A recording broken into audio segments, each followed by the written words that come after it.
In today's video, guys, I want to talk about plastic car parts and why plastic car parts are generally bad.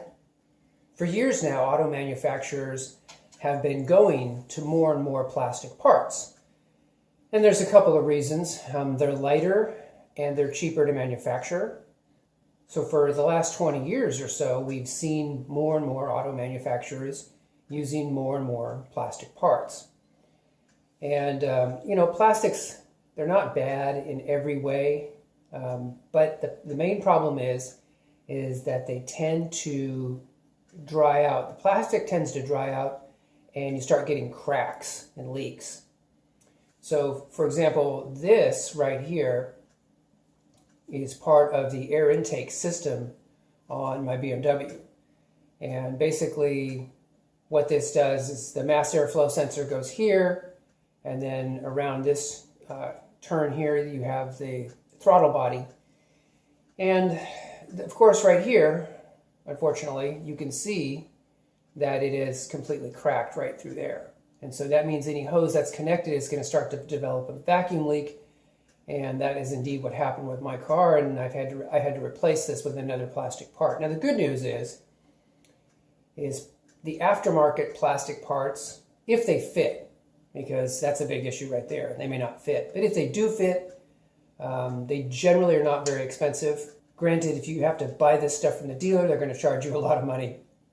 But if you can get aftermarket parts that are plastic, they generally don't cost that much.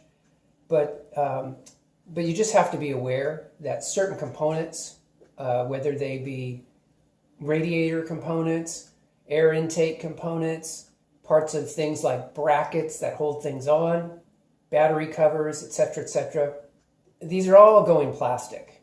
And it means that you're going to have to just be more aware than the previous generation of car owners that things like this are going to occur.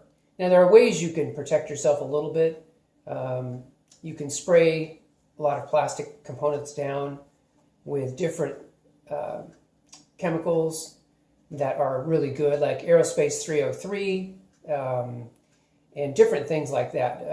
Sweet Project Cars talks about spraying different plastic components on your car, whether they're rubber boots or plastic like this, with 303 Aerospace Protectant. And that's a good idea. That helps to keep the plastic or keep the rubber pliable and strong and from cracking. And that way you can get many, many years out of a vehicle, even decades out of a vehicle. Anyway, guys, I just wanted to make you aware that, this is definitely an issue that we have to deal with, especially in modern cars. It's just something to be aware of going forward. Not much you can do about it. I don't see auto manufacturers going back to aluminum and metal for things like this. I see them sticking with plastic, and that's kind of what we're stuck with as car owners. So anyway, I just wanted to share that with you. Hope you guys are doing well, and I look forward to talking to you guys in the next video.